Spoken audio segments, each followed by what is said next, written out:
Qaboos تو محسن کو سنبھالو، ہم غار کے اندر جا رہے ہیں، ندیم نے کہا اور اعتبار گل کو اشارہ کرتا ہوا جھاڑیوں میں الجھتا غار کی طرف بڑھنے لگا۔ ہوشیاری سے غار کے اندر کوئی اور ریچھ بھی ہو سکتا ہے، قابوس نے چیخ کر انہیں خبردار کیا۔ اس نے اپنی اور محسن کی رائفل کندھوں پر لٹکائی اور محسن کو سہارا دے کر جھاڑیوں سے دور نکال لے گیا۔ ندیم اور اعتبار گل رائفلیں سنبھالے بہت احتیاط سے جھاڑیوں میں چلتے غار کی طرف بڑھ رہے تھے۔ غار کے دہانے پر پہنچ کر وہ رک گئے۔ غار زیادہ بڑا نہیں تھا، لیکن غار کے آخری حصے میں کسی قدر اندھیرا تھا اور ان سے کسی کے پاس ٹارچ نہیں تھی۔ وہ محتاط انداز میں آگے بڑھنے لگے۔ غالباً بظاہر غار خالی تھا، لیکن غار کی پچھلی دیوار کے قریب کوئی جیز دیکھ کر وہ تیزی سے آگے بڑھے۔ اس جگہ اندھیرے کے باوجود ان دونوں نے اسے پہچان لیا۔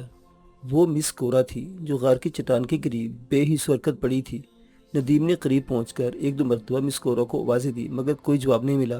ندیم نے جھک کر مس کورا کے جسم کو چھوا، لیکن دوسرے لمحے اس نے اپنا ہاتھ ایک جھٹکے سے پیچھے کھینچ لیا۔ وہ انگلیوں کی چپچپاہٹ سے اندھیرے میں بھی سمجھ سکتا تھا کہ اس کا ہاتھ خون سے تر ہو گیا تھا۔ اعتبار گل، ندیم نے اپنی رائفل کندھے سے لٹکاتے ہوئے کہا، مس کورا زخمی اور بے ہوش ہیں، اسے اٹھا کر باہر لے چلو۔ ان دونوں نے مل کر مس کورا کو اٹھایا اور اسے غار سے باہر لے آئے۔ غار کی تاریکی سے نکل کر روشنی میں آتے ہی مس کورا کو دیکھ کر ندیم کا دل اچھل کر حلق میں آ گیا۔ اعتبار کے جسم میں بھی سنسنی سی دوڑ گئی۔ انہوں نے بڑی احتیاط سے مس کورا کو زمین پر لٹا دیا۔ ندیم مس کورا کا جائزہ لینے لگا۔ مس کورا کا جسم کا گوشت بری طرح ادھڑا ہوا تھا، لگتا تھا جیسے دانتوں سے بھنبوڑا گیا ہو۔ چہرے اور گردن پر بے شمار خراشیں تھیں جن سے ابھی تک خون رس رہا تھا۔ مس کورا سیاہ فام ہونے کے باوجود دلکش نکوش کی مالک تھی، مگر خراشوں سے اس کا چہرہ بگڑ گیا تھا۔ پیٹ پر بھی گہری اور لمبی خراشیں تھیں۔ مس کورا کی آنکھیں بند تھیں اور اس کے سینے کا بہت ہلکا زیر و بم بتا رہا تھا کہ اس میں زندگی کی رمق موجود ہے۔ ندیم نے اسے 2-3 مرتبہ پکارا، مگر کورا نے کوئی جواب نہیں دیا۔ ندیم اور اعتبار گل بڑی احتیاط سے کورا کو پلٹ کر دیکھا۔ اس کی پشت پر بھی اس طرح ادھری ہوئی تھی جیسے نکیلے دانتوں سے نوچا گیا ہو۔ اسے جس جگہ لٹایا گیا وہ خون سے تر ہو چکی تھی۔ قابوس اور محسن بھی وہاں پہنچ گئے۔ کورا کی حالت دیکھ کر محسن کے پیروں تلے سے زمین نکل گئی۔ ندیم نے اپنا کوٹ اتار کر کورا کے جسم پر ڈال دیا۔ وہ چاروں سے بڑی احتیاط سے اٹھا کر ڈھلان سے اترنے لگے۔ وہ اپنے کیمپ والے غار تک کا فاصلہ 1 گھنٹے سے پہلے طے نہیں کر سکے۔ ان کے تمام ساتھی غار کے سامنے جمع تھے۔ انہیں دیکھ کر راشد اور گریز دوڑتے ہوئے قریب آ گئے۔ مس کورا کو غار کے اندر لے جا کر زمین پر بچھے ہوئے نرم گدے پر لٹا دیا۔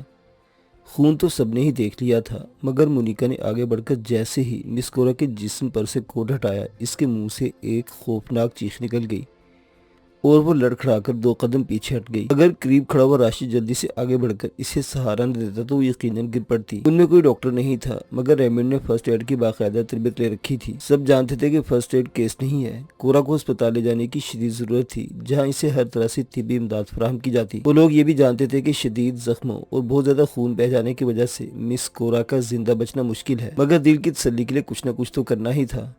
ریمنڈ نے فرسٹ ایڈ باکس نکال لیا۔ تمام ادویات راولپنڈی اسلام آباد سے ریمنڈ کی مرضی کے مطابق اور خاصی مقدار میں خریدی گئی تھی۔ وہ کوہ پیمائی کے مختلف مہمات میں حصہ لے چکا تھا اور اسے اندازہ تھا کہ اس قسم کی مہمات میں کس قسم کی ادویات کی ضرورت پڑتی ہے۔ ندیم اور مونیکا کے علاوہ تمام لوگوں کو غار سے باہر نکال دیا گیا۔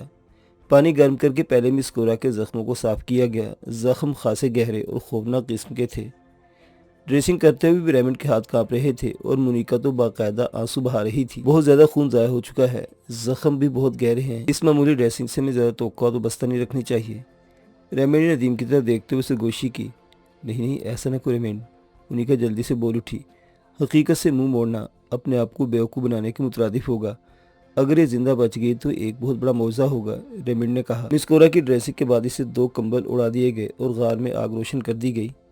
گزشتہ رات بھی انہوں نے غار میں آگ جلائی تھی اور حیرت انگیز بات یہ تھی کہ غار میں ذرا سا بھی دھواں نہیں بھرا تھا۔ غار کی چھت میں غالباً ایسی پتلی پتلی دراڑیں تھیں جن کے ذریعے دھواں باہر نکل رہا تھا۔ مس کورا کی حالت دیکھ کر سبھی کے دل بوجھل ہو گئے تھے۔ اعتبار گل کھانا وغیرہ پکانے کی تیاری کرنے لگا، لیکن سبھی نے اسے کھانا تیار کرنے سے منع کر دیا۔ کسی کا بھی دل نہیں چاہ رہا تھا۔ قابوس نے صبح جو پہاڑی بکرا شکار کیا تھا وہ دوپہر کو کھایا گیا تھا۔ بکرے کا بھنا ہوا کچھ گوشت ابھی باقی تھا۔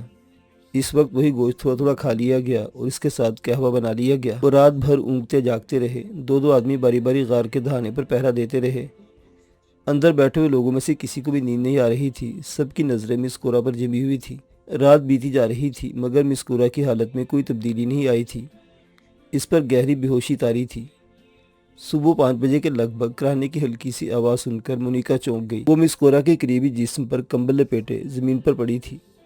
غار میں چونکہ رات بھر آگ جلتی رہی تھی جس سے اندر زیادہ سردی نہیں تھی، اور اس لیے بعض لوگوں نے اپنے سلیپنگ بیگ نہیں کھولے تھے۔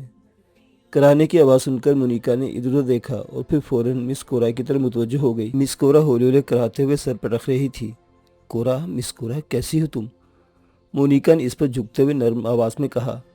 موت، موت، وہ میرا پیچھا کر رہی ہے۔ مس کورا کراہی۔ نہیں، ہم نے تمہیں موت کے منہ سے نکال لیا ہے۔ تم معمولی زخمی ہو اور یہ زخم بہت جلد اچھے ہو جائیں گے۔ مونیکا نے کہتے اس کے سر پر ہاتھ رکھ دیا اور آہستہ آہستہ اس کے بالوں میں انگلیاں پھیرنے لگی۔ مس کورا نے آنکھیں کھول دی۔ اس کی آنکھوں میں بے پناہ کرب تھا۔ ندیم وغیرہ بھی مونیکا کی آواز سن کر اٹھ گئے تھے۔ وہ سب مس کورا کے گرد جمع ہو گئے اور اسے تسلیاں دینے لگے۔ یہ معمولی زخم ہے اور وہ بہت جلد اچھی ہو جائے گی۔ ہم نے ریچھ کو مار دیا ہے، محسن نے آگے جھکتے ہوئے کہا۔ ایسا کرتے ہوئے اس کے سینے میں درد کی ایک شدید لہر اٹھی تھی اور اس کے منہ سے بے اختیار کراہ نکل گئی تھی۔ رات کو اس کے سینے پر مالش وغیرہ کی گئی تھی جس سے اسے خاصا سکون ملا تھا، لیکن اس وقت آگے جھکنے سے سینے میں اچانک ہی درد جاگ اٹھا تھا۔ محسن، ریمی نے اسے کندھوں سے پکڑ کر سہارا دیتے ہوئے کہا، تم کمبل اوڑھ کر لے جاؤ، اگر سینے پر ہوا لگ گئی تو تکلیف بڑھ جائے گی۔ محسن کچھ دیر سینہ سہلاتا رہا اور پھر کمبل اوڑھ کر لیٹ گیا۔ اس کے سینے کا درد بتدریج کم ہوتا چلا گیا۔ اعتبار گل نے موقع کا فائدہ اٹھاتے ہوئے قہوہ بنا لیا۔ اس وقت وہ لوگ واقعی اس کی طلب محسوس کر رہے تھے۔ مس کورا کو بھی کسی نے کسی طرح سہارا دے کر بٹھا دیا گیا اور ایک کپ قہوہ اسے بھی پلا دیا گیا۔ کچھ دیر بعد مس کورا اس قابل ہو سکی کہ اپنے ساتھ پیش آنے والے واقعے کی کچھ تفصیل بتا سکے۔ اگرچہ بولنے سے اسے تکلیف ہو رہی تھی مگر وہ رک رک کر بتا رہی تھی۔ ریچھ مجھے اٹھا کر بھاگا تو کچھ دیر تو اپنے آپ کو چھڑانے کے لیے ہاتھ پیر چلاتی رہی، پھر خوف کی شدت سے بے ہوش ہو گئی۔ جب ہوش آیا تو میں برف پر پڑی تھی اور ریچھ میرے قریب کھڑا دھاڑتا ہوا اپنا سینہ پیٹ رہا تھا۔ میں اٹھ کر ڈھلان کی طرف بھاگ کھڑی ہوئی۔ ریچھ کچھ دیر مجھے دیکھتا رہا، پھر وہ بھی میرے پیچھے بھاگا۔ مجھے اندازہ نہیں تھا کہ میرا رخ کس طرف ہے، لیکن موت میرے تعاقب میں تھی اور میں اس سے بچنے کے لیے پوری قوت سے ڈھلان پر دوڑی جا رہی تھی۔ دفتن پتھروں پر میرا پیر رپٹ گیا، میں لڑکھڑا کر گری۔ اس طرح گرنے سے میرے گھٹنے پر بھی چوٹ آئی تھی، مگر موت کو اپنے سر پر دیکھ کر میں اٹھ کر دوبارہ بھاگی۔ لیکن اس مرتبہ چند قدم تک ہی دوڑی تھی کہ ریچھ نے مجھے دبوچ لیا۔ وہ بہت غصے میں تھا۔ اس کے نکیلے پنجوں سے میری پشت کو بری طرح نوچ ڈالا۔ میں تکلیف اور خوف سے بری طرح چیخ رہی تھی۔ ریچھ مجھے اٹھا کر ایک بار پھر بلندی پر لے کر چلنے لگا اور میں ایک بار پھر بے ہوش ہو گئی۔ دوبارہ ہوش میں آئی تو میں نے اپنے آپ کو غار میں پایا۔ میری پشت پر گہری خراشوں سے خون رس رہا تھا اور میں بہت تکلیف محسوس کر رہی تھی۔ میں نے ادھر ادھر دیکھا، ریچھ غار میں نہیں تھا۔ میں اٹھ کر آہستہ آہستہ چلتی ہوئی غار کے دہانے کی طرف آئی۔ غار کے سامنے قد آدم گنجان جھاڑیاں پھیلی تھیں۔ میں غار سے نکل کر جھاڑیوں میں راستہ بناتی ایک طرف دوڑنے لگی، لیکن اچانک ریچھ جھاڑیوں سے نکل کر سامنے آ گیا۔ اس نے مجھے اٹھا کر جھاڑیوں میں پٹک دیا۔ میں نے ایک بار پھر اٹھنے کی کوشش کی، مگر اس مرتبہ بھی ریچھ نے مجھے چند قدم سے زیادہ دور نہیں جانے دیا اور اس نے ایک بار پھر مجھے اٹھا کر پٹک دیا اور میرے اوپر اس طرح کھڑا ہو گیا کہ میرے جسم کے ایک طرف دوسرا پیر دوسری طرف۔ وہ بہت غصے میں تھا۔ کچھ دیر تک اس طرح کھڑا سینے کو بھی کرتا رہا اور دھاڑتا رہا، پھر وہ میرے اوپر جھک گیا اور میرے جسم کو خونخوار پنجوں سے نوچنے لگا۔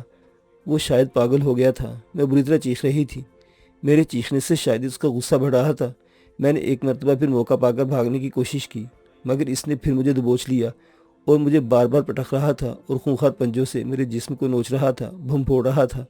اور پھر میری قوت برداشت جواب دے گئی، میں بے ہوش ہو گئی۔ اس کے بعد اب ہوش آیا ہے۔ اس کورا کی آواز میں نقاہت تھی۔ وہ خاموش ہو گئی، اس کی آنکھیں بند ہو گئی۔